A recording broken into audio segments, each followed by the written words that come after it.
Hello friends, can a 7,000-year-old verse solve the modern CEO's biggest problem? In this video, we dive deep into Bhagavad Gita's chapter 3, verse 19 and its revolutionary application for today's business leaders. Most executives are taught that success comes from obsessing over KPIs, quarterly targets, and bottom lines. However, Gita suggests that the exact opposite. True mastery comes from Nishkam Karma, performing your duty without attachment to the result. How? Let's find out. Hello visionary leaders, look around you. From the bustling boardroom to the relentless pursuit of the quarterly targets, the modern business landscape often feels like high-stake race where the finish line is constantly moving ahead. As a CEO, you are conditioned to obsess over outcomes, the revenue numbers, market share, profit margins, stock prices. It's very matrix by which the success is measured, isn't it? Before we proceed further, a word about our sponsor. Are you struggling to find the right solution for your business problems? I would like to introduce HelloGig.com, whose AI engine connects you with the top-tier freelancers from your industry, which helps in designing a better, scalable solution for your business. Whether you are a SaaS startup or an enterprise, HelloGig makes sure that you can focus on your core business. With HelloGig's global freelance network, you can depend upon all the technology needs, be it software development, artificial intelligence, video editing, or even something else. Ready to hire smarter? Scan this QR code on the screen or click on the link given below in the description. Now let's get back to our video. Alright, welcome back. So friends, I was talking about the Bhagavad Gita. What if I told you that the very obsession, this relentless focus on the fruits of your labor might actually be holding you back? What if the path to true peak performance, sustainable growth, and genuine leadership fulfillment lies in the radically different approach, an approach that surprisingly has its root in wisdom over 7,000 years old? We have all been there. The sleepless nights, agonizing over missed targets, the pressure to deliver, to exceed expectations, to control every variable that might influence the final result. This intense focus on outcome can create a powerful yet, deliberating cycle. Increased stress and burnout is an outcome of this. The weight of responsibility becomes crushing when every action is tied to an uncontrollable future result. Short-term thinking is definitely another outcome. Decisions are often made to impact immediate numbers, potentially sacrificing long-term vision and sustainable growth. Next outcome could be fear of failure. This fear can stifle innovation, encourage risk aversion, and prevent bold necessary moves. Another thing which comes out of this is the loss of joy in the process.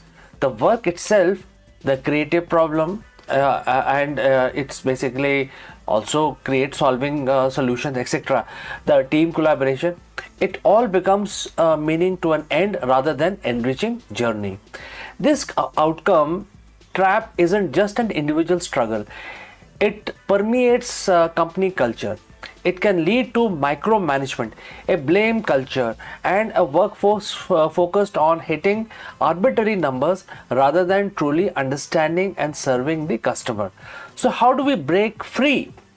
This is where the profound wisdom of Bhagavad Gita steps in, offering a timeless antidote. Specifically, we turn to chapter 3, verse 19, a verse that when truly understood can revolutionize your approach to leadership and the life itself. Therefore, without being attached to the fruit of activities, one should act as matter of duty, for by working without attachment, one attains the supreme. And the quote close. This is the English translation of this particular verse.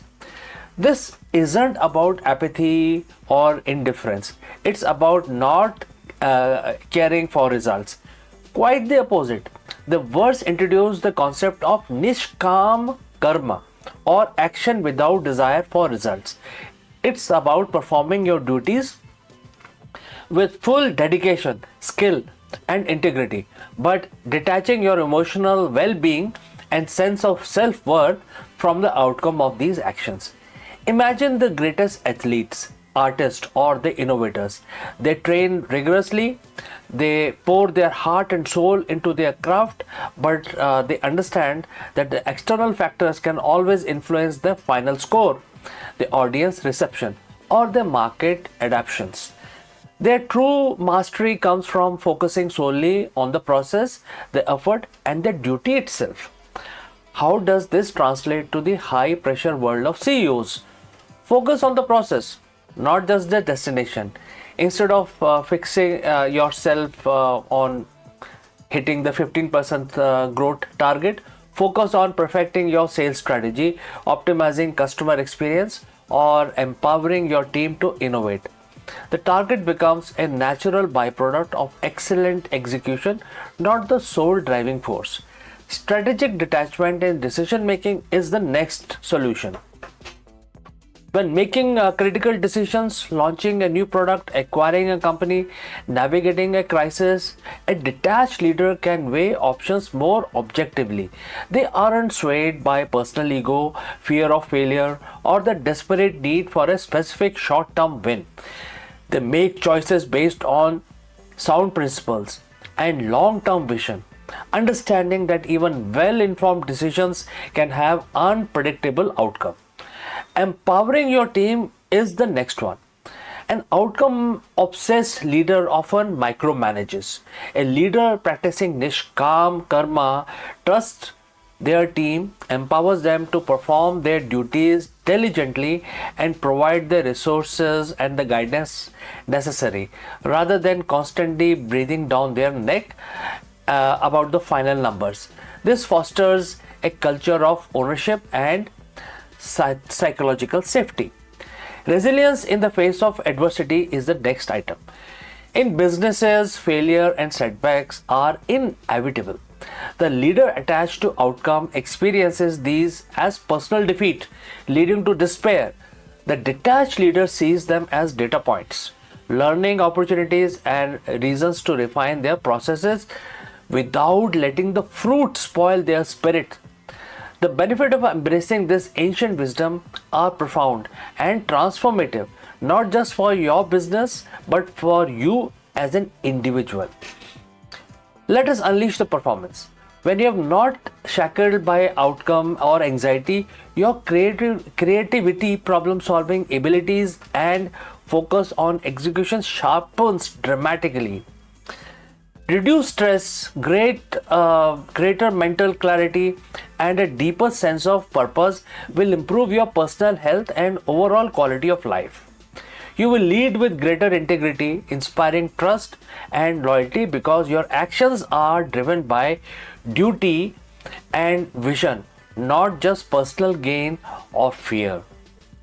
By focusing on the excellence of the process, you build stronger foundations, cultivating a resilient culture, and ultimately achieve more consistent, enduring success.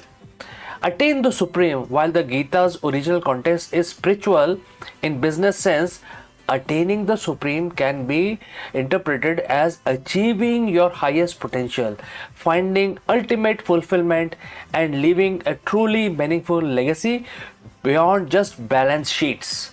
So, what does this mean for you starting today? It means consciously shifting your mindset. The next time you feel the grip of outcome based obsession, kindly pause. Remind yourself. Look at chapter 3, verse 19. Ask, am I performing my duty with my absolute effort? Am I focused on the excellence of the process? Can I release my emotional attachment to a specific results, trusting that my dedication or dedicated action will lead the appropriate fruit? This is a practice. not a one-time decision. It requires constant awareness and cultivation. But as you integrate this ancient wisdom, you will discover a calmer, more powerful, and ultimately more effective leader within yourself. Why do the best leaders stop obsessing over outcome? Because they understand that true leadership isn't about controlling the future, it's about mastering the present through dedicated, detached action. It's about leading with purpose, integrity, and profound understanding that the journey diligently navigated as its own reward. Thank you, friends, for watching. If this resonated with you, please like this video, subscribe for more insights, and share your thoughts in the comments below. And next is a question from my side. How will you apply Nishkam Karma in your leadership today? Do let me know, and I will catch you in the next one.